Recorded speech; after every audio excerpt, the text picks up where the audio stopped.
Punta po tayo sa example number 5. Two mechanics were working on your car. Mechanic A can complete the given job in 6 hours, but Mechanic B takes 8 hours.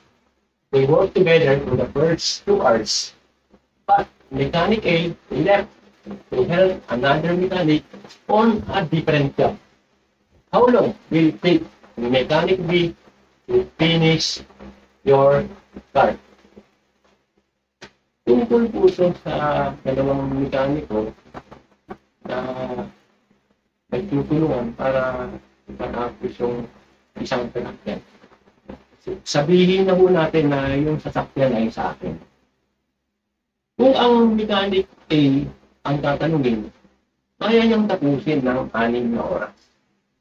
Pero kung yung mechanic B ang gagawa doon sa sasakyan, kaya niyang tapusin ko ng 8 oras. Sa loob ng 2 oras, ginawa nila yung sasakyan ko, pinagtulungan nilang gawin. Kaya lang, pagkaraan ng 2 oras, hindi natapos. Bagkus umalis yung mechanic A para tumulong din sa ibang mekaniko. Ang tanong dito, gaano katagal matatapos yung mechanic B inaking sasakyan? So, simulan po natin. Right.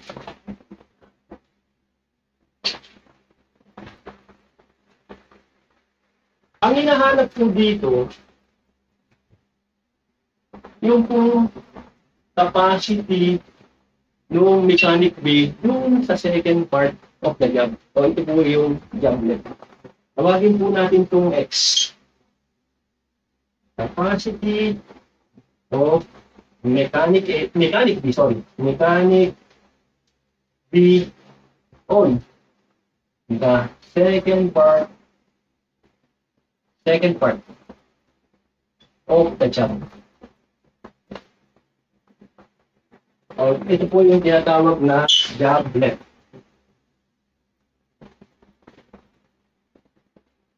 Ang bibilangan po, 6 hours. Ito po yung capacity ng mechanic. Capacity of mechanic. Therefore, yung capacity ng mechanic is 1/6 job per hour. Rate pa yun, nabanggit ko kanina. Then, rate of mechanic. And the capacity of mechanic B is 8 hours. Capacity of mechanic B.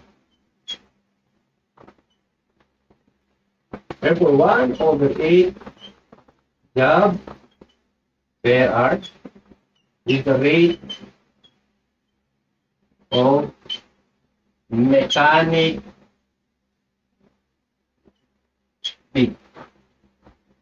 Kung babasahin po natin, they work together for the first 2 hours. Ibig sabihin po, in 2 hours, na yun po yung combined capacity.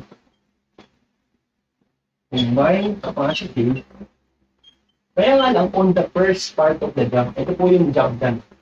Capacity, sabihin na lang natin on job done. So, kompleto na po yung problem.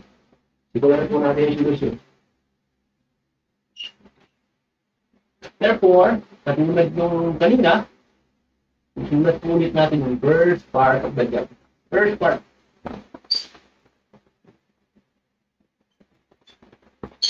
Job done is equals to, dahil nagtulong sila. Therefore, kailangan natin yung combined capacity nilang dalawa. O combined rate nilang dalawa. Therefore, 1/8 like 1/6 times ilang oras sila? 2 hours. 2 hours. Therefore, mangyari dito, kunin natin LCD. LCD is 24. That's correct, 24. 24 divided by 8 is 3. And 24 divided by 6 is 7 times 2. Ang mangyayari niyan, kunin natin dito, cost is 24 divided by 8 is 3. 24 divided by 6 is 4. Therefore, 4 po ito. Sorry, 4 po ito.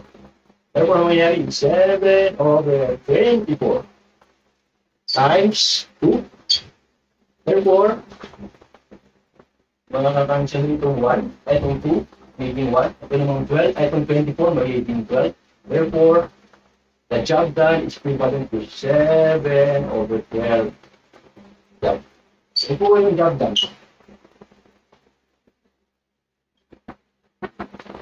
So, kung 7 over 12, job lang po ang nagawa sa unang part. Therefore, there is still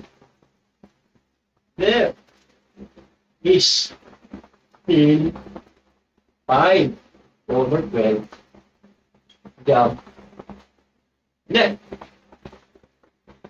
Saka po tayo papasok sa second part of the job. Therefore, second part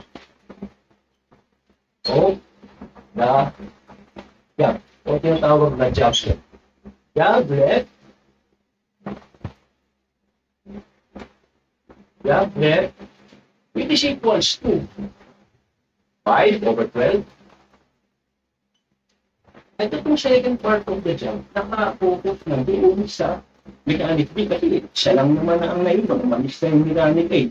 Therefore, yung rate niya, ang ilalagay natin dito. Yung rate ng mechanic B, malinaw naman is 1 over 8 times.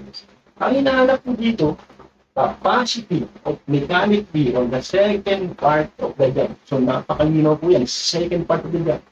Therefore, dito po yan sa job left. So, ang mangyayari po yan is 5 over 12 is equals to X over 8.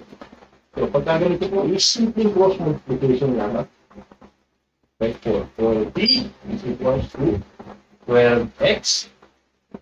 Therefore, ang mangyayari yan is divide both side by 12.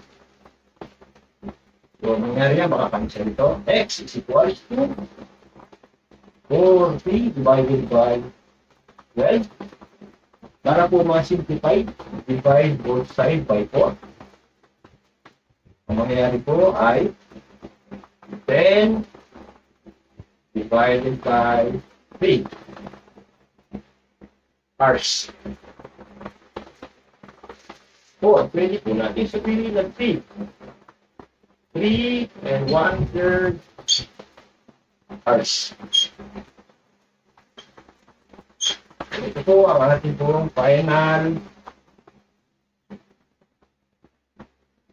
answer.